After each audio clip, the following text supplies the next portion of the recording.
Hi అండి, welcome to మధురం. ఎలా ఉన్నారు అందరూ? ఇవాళ నేను నా డైలీ రొటీన్ వ్లాగ్ని మీతో షేర్ చేస్తున్నానండి. ఈ వీడియోలో ఎర్లీ మార్నింగ్ 6:30కి ఇలాగా సూర్యోదయం అవుతూ ఉంది. అసలు చాలా బ్యూటిఫుల్గా ఉంది, చాలా బాగుంది. ఎర్లీ మార్నింగ్ ఇదే విధంగా లేచిన తర్వాత మీలో ఎంతమంది సూర్యోదయాన్ని ఇలా ఆస్వాదిస్తూ ఉంటారో కామెంట్ చేయండి. అలా చల్లగాలికి సూర్యోదయాన్ని చూస్తూ ఈ విధంగా మొక్కల్ని చూస్తూ మొక్కలకి వాటర్ ఇస్తూ అవి ఎలా గ్రో అవుతున్నాయని చూసి వాటికి వచ్చే పూలని కాయల్ని చూస్తూ ఉండడం మీలో ఎంతమందికి ఇష్టమో ఇలా ప్రకృతిని ఆస్వాదించడం అనేది కామెంట్లో చెప్పండి. అలాగే ఈ వీడియో నచ్చితే లైక్ చేయండి, షేర్ చేయండి. చాలామంది వీడియో చూస్తున్నారు కానీ లైక్ చేయట్లేదండి. మీరు కొంచెం వీడియోని లైక్ చేసి ఛానల్ని సబ్స్క్రైబ్ చేసుకుంటే నాకు చాలా సపోర్టివ్గా ఉంటుంది. ఇదిగోండి, టొమాటో ప్లాంట్కి ఈ విధంగా టొమాటోలు వచ్చాయి. అలాగే పచ్చిమిరపకాయ చెట్టుకు కూడాను ఇంకా ఫ్లవరింగ్ వచ్చిందండి. పచ్చిమిరపకాయలు అయితే ఇంకా లేవు. లాస్ట్ టైమే నేను మొత్తము కట్ చేసి ప్రూనింగ్ చేశాను. మళ్ళీ ఈ విధంగా ఫ్లవరింగ్ వచ్చింది. ఇవాళ అయితే మందార పూలు ఏమీ పూయలేదండి, ఒక్క చిట్టి గులాబీనే పూసాయి. తర్వాత ఇంకా నేను నా మార్నింగ్ రొటీన్ని స్టార్ట్ చేస్తానండి. ఈ విధంగా నేను టొమాటోలు, పచ్చిమిరపకాయలు, ఒక బీరకాయ, ఉల్లిపాయలు, కొద్దిగా కరివేపాకు, కొత్తిమీర వేసి ఈ విధంగా కొంచెం ఆయిల్ వేసి వాటిని ఈ విధంగా మూత పెట్టి ఉడకబెట్టానండి. అవి కొంచెం ఉడికిన తర్వాత ఈ విధంగా మిక్సీ జార్లో తీసుకొని రుచికి సరిపడినంత సాల్ట్, అలాగే జీలకర్ర, ఒక 5 వెల్లుల్లి రెబ్బలు వేసి దీన్ని ఇలా పల్స్ ఇచ్చుకుంటూ గ్రైండ్ చేసుకోవాలండి. మరీ మెత్తగా గ్రైండ్ చేసుకుంటే అంత టేస్ట్గా ఉండదు. ఈ విధంగా రోట్లో నూరిన విధంగా మనము మిక్సీలో వేసుకుంటే బాగుంటాయి. తినేటప్పుడు ఉల్లిపాయలు, పచ్చిమిరపకాయలు, టొమాటోలు పంటి కింద పడుతూ చాలా టేస్టీగా బాగుంటుంది. ఇది ఇడ్లీలోకైనా దోశలోకైనా కానీ వేడివేడి అన్నంలో కొద్దిగా నెయ్యి వేసుకొని తిన్నా చాలా బాగుంటుందండి ఈ పచ్చడి. ఇదిగోండి, నేను రాగి పిండితోటి ఇడ్లీ ప్రిపేర్ చేస్తాను ఇవాళ. ఆ ఇడ్లీలోకి ఈ విధంగా కొంచెము నెయ్యి వేసుకొని ఈ పచ్చడితో సర్వ్ చేసుకున్నాను. చాలా టేస్టీగా ఉన్నాయండి. తర్వాత ఈ విధంగా నేను మా బాబుకి లంచ్ బాక్స్లోకి కర్రీ ప్రిపేర్ చేస్తున్నాను. జస్ట్ ఒక క్యారెట్, ఒక బంగాళదుంప, ఒక ఆనియన్ కట్ చేసి ఈ విధంగా ప్యాన్ పెట్టుకొని ప్యాన్లో కొంచెం ఆయిల్ వేసి పోపు దినుసులు వేసుకున్న తర్వాత ఈ విధంగా నేను కట్ చేసి పెట్టుకున్న క్యారెట్, బంగాళదుంప, అలాగే ఆనియన్స్ని ఈ విధంగా ఫ్రై చేసుకొని కొంచెం ఫ్రై అయిన తర్వాత అందులో ఉప్పు, పసుపు, కారము, ధనియాల పొడి వేసుకొని ఈ విధంగా బాక్స్ ప్రిపేర్ చేస్తానండి. తర్వాత నేను లంచ్లోకి ఈ విధంగా ఇవాళ పెసరపప్పు చారు ప్రిపేర్ చేస్తున్నానండి. మీరు ఈ విధంగా పెసరపప్పు చారు చేసుకుంటే అసలు చాలా టేస్టీగా ఉంటుందండి. చాలా బాగుంటుంది, తొందరగా అయిపోతుంది, చాలా టేస్టీగా ఉంటుంది. ఈ విధంగా కొంచెము పెసరపప్పు తీసుకొని వాటిని శుభ్రంగా కడిగి ఒక గ్లాస్ నీళ్ళు పోసుకొని నానబెట్టుకోవాలండి. తర్వాత ఈ విధంగా ఒక ఉల్లిపాయని, అదేవిధంగా 3 టొమాటోల్ని ఈ విధంగా కట్ చేసుకొని టొమాటోల్ని, కరివేపాకు, అలాగే 2 వెల్లుల్లి రెబ్బలు, కొద్దిగా చింతపండుని ఒక గిన్నెలో వేసుకొని అవి మునిగే వరకు నీళ్లు పోసుకొని వాటిని పొయ్యి మీద పెట్టుకొని ఉడకబెట్టుకోవాలండి. అందులోనే కొద్దిగా ఉప్పు, పసుపు వేసుకొని మునిగే వరకు నీళ్లు పోసుకొని దీన్ని స్టవ్ మీద పెట్టుకోవాలండి. ఈ పెసరపప్పు చారు అసలు చాలా బాగుంటుందండి. ఒక స్టవ్ మీద నేను ఈ విధంగా పెసరపప్పు కడుక్కొని పెట్టుకున్న పెసరపప్పుని నీళ్లు పోసుకొని ఈ విధంగా ఉడికించుకుంటున్నాను. ఇంకొక స్టవ్ మీద నేను ఈ విధంగా ఈ టొమాటోలన్నింటినీ ఉడికించుకుంటున్నాను. ఇవి ఉడికేలోపు నేను ఈ చారులోకి వెల్లుల్లిపాయతోటి కారం ప్రిపేర్ చేస్తున్నానండి. ఈ కారము చాలా బాగుంటుంది. ఈ కారం వేస్తేనే ఇందులోకి మంచి గుమగుమలాడే టేస్ట్ వస్తుంది. అలాగే మన జీర్ణక్రియకి కూడాను ఈ చారు అనేది చాలా బాగుంటుందండి. ఎవరికైనా కొంచెము జలుబు దగ్గు లాంటివి ఉండి నోటికి ఏవి రుచించనప్పుడు ఈ విధంగా చారు పెట్టుకొని చేసుకొని తినండి. అసలు చాలా బాగుంటుందండి. చాలా రిలీఫ్గా ఉంటుంది. రోట్లో కొద్దిగా జీలకర్ర వేసుకొని జీలకర్ర మెత్తగా నలిగిన తర్వాత అందులో రుచికి సరిపడా ఉప్పు, కారము, చిటికెడు పసుపు వేసుకొని ఈ విధంగా నూరుకోవాలండి.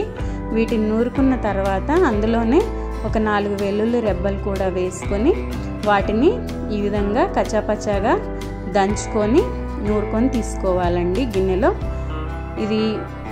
ఈ పొడి వేస్తేనే ఆ చారుకి చాలా టేస్ట్గా ఉంటుందండి. చాలా బాగుంటుంది. ఒకసారి ట్రై చేసి చూడండి. ఇది పిల్లలకి కూడాను స్టమక్కి చాలా మంచిది. సులభంగా జీర్ణం అవుతుంది పిల్లలకి. కొంచెము పొట్టలో ఏదన్నా నొప్పిగా ఉన్నా అలాంటప్పుడు ఈ చారు పెడితే పిల్లలకి చక్కగా స్టమక్కి బాగుంటుంది. ఈ విధంగా నూరుకున్న తర్వాత దాన్ని ఒక గిన్నెలో తీసుకొని ఇది పక్కన పెట్టుకోవాలండి. ఇప్పుడు చారు పప్పు ఉడికిపోయిన తర్వాత వాటిని చల్లార్చుకోవాలండి.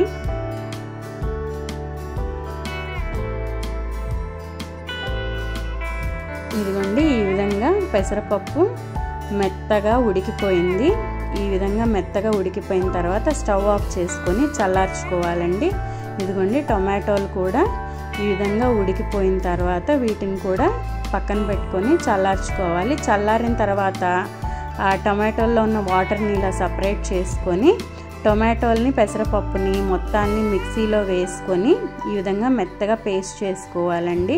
తర్వాత ఈ విధంగా పొయ్యి మీద ఒక గిన్నె పెట్టుకొని స్టవ్ ఆన్ చేసుకొని అందులో కొద్దిగా ఆయిల్ వేసుకొని ఆయిల్లో పోపు దినుసులు, ఉల్లిపాయలు, అలాగే కరివేపాకు, కొద్దిగా ఇంగువ, కొంచెం పసుపు వేసుకొని బాగా కలుపుకున్న తర్వాత మనము మిక్సీ జార్లో మిక్సీ చేసుకున్న ఈ పెసరపప్పు, టొమాటోల ఈ పేస్ట్ మొత్తాన్ని అందులో వేసుకొని మన కన్సిస్టెన్సీకి తగ్గట్టుగా నీళ్లు యాడ్ చేసుకొని ఇలా ఒకసారి తిప్పుకొని మనము నూరి పెట్టుకున్న వెల్లుల్లి ముద్దని ఇందులో వేసుకొని ఒకసారి బాగా కలుపుకోవాలండి. తర్వాత పైనుంచి కొద్దిగా కొత్తిమీర చల్లుకొని ఒకసారి కలుపుకొని ఈ విధంగా బాగా మరగనివ్వాలండి. ఇవి మరుగుతుంటేనే అసలు భలే గుమగుమలాడే వాసన వస్తుందండి. అసలు చాలా బాగుంటుంది. ఒకసారి ట్రై చేసి చూడండి. ఈ విధంగా మసిలిన తర్వాత ఇంకా స్టవ్ ఆఫ్ చేసుకొని సర్వ్ చేసుకోవడమేనండి. ఇది అన్నంలోకి చాలా బాగుంటుంది. దీంతో పాటు మనము ఏదైనా ఫ్రై కూడా చేసుకోవచ్చు. అచ్చంగా దీంతో అయినా సరే తినొచ్చండి, బాగుంటుంది. నేనైతే ఉట్టి చారుతో పాటు ఈ విధంగా బెండకాయ ఫ్రై అయితే ప్రిపేర్ చేస్తున్నానండి. బెండకాయ ఫ్రైకి ఫస్ట్ మనము బెండకాయలన్నింటినీ శుభ్రంగా కడిగి ఫ్రిడ్జ్లో పెడతాం కదండి. ఫ్రిడ్జ్లో పెట్టిన తర్వాత వాటిని ఆఫ్టర్నూన్ చేసుకునేలాగైతే మార్నింగే తీసి కడిగి బయట పెట్టుకొని కడిగి ఈ విధంగా ఒక పొడి క్లాత్ పైన ఆరబెట్టుకొని ఉంచుకోవాలండి. అప్పుడు వాటికి తడి అంతా పోయి ఈ విధంగా పొడి పొడిలాడుతూ ఉంటాయి. ఇదిగోండి బెండకాయలు మొత్తాన్ని నేను మరీ చిన్నవిగా కాకుండా ఈ విధంగా కట్ చేసుకొని తీసుకున్నాను. తర్వాత ఈ విధంగా ప్యాన్ పెట్టుకొని ప్యాన్లో కొంచెం ఆయిల్ వేసుకొని ఆయిల్ హీట్ అయిన తర్వాత దాంట్లో ఈ విధంగా పోపు దినుసులు వేసుకొని కట్ చేసి పెట్టుకున్న ఉల్లిపాయ, అదేవిధంగా కరివేపాకును కూడా వేసుకొని ఈ విధంగా ఫ్రై చేసుకోవాలండి. ఇవి కొంచెము ఫ్రై అయిన తర్వాత ఇందులోనే కొద్దిగా పసుపు కూడా వేసుకోవాలండి. పసుపు కూడా వేసుకొని ఇవి కొంచెము ఆ పసుపు పచ్చివాసన పోయే వరకు వేయించుకున్న తర్వాత ఇంకా కట్ చేసి పెట్టుకున్న ఈ బెండకాయ ముక్కల్ని అందులో వేసుకొని ఒకసారి కలుపుకొని ఇంకా అదే విధంగా వదిలేసేయాలండి. అస్సలు మూత పెట్టకూడదు.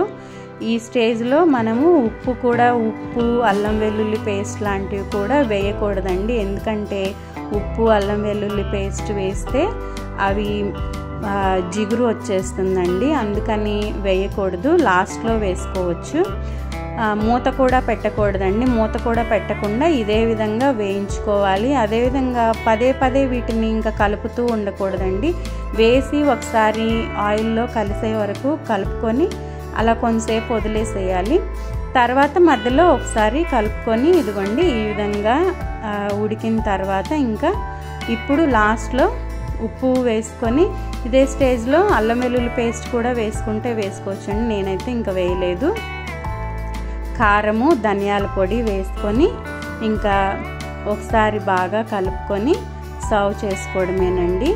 ఇది చారులోకి మనము సాంబారు, పప్పు అలా చేసుకుంటాం కదండి, వాటిలోకి సైడ్ డిష్గా ఈ బెండకాయ ఫ్రై అనేది చాలా బాగుంటుంది. ఇదిగోండి చూడండి, ముక్కలు నుజ్జు అయిపోలేదు, చక్కగా ముక్కలు అలాగే కనిపిస్తూ ఉన్నాయి. ఆ జిగురు బంక కూడా లేదు, చేతికి అంటుకోకుండా చాలా బాగా ఈ ఫ్రై అనేది రెడీ అవుతుందండి. ఒకసారి ఈ విధంగా ట్రై చేసి చూడండి. నేనైతే ఇవాళ లంచ్లోకి ఈ విధంగా పెసరపప్పు చారు, బెండకాయ ఫ్రై, మార్నింగ్ చేసిన ఆ టొమాటోలు, పచ్చిమిరపకాయల పచ్చడి వేడివేడి అన్నంతో సర్వ్ చేసుకున్నానండి. 3 కూడా చాలా టేస్టీగా సూపర్గా ఉన్నాయి. తర్వాత నేను ఈవినింగ్ 4 o'clockకి ఈ విధంగా మా బాబుకి దోశ వేసి ఇచ్చానండి.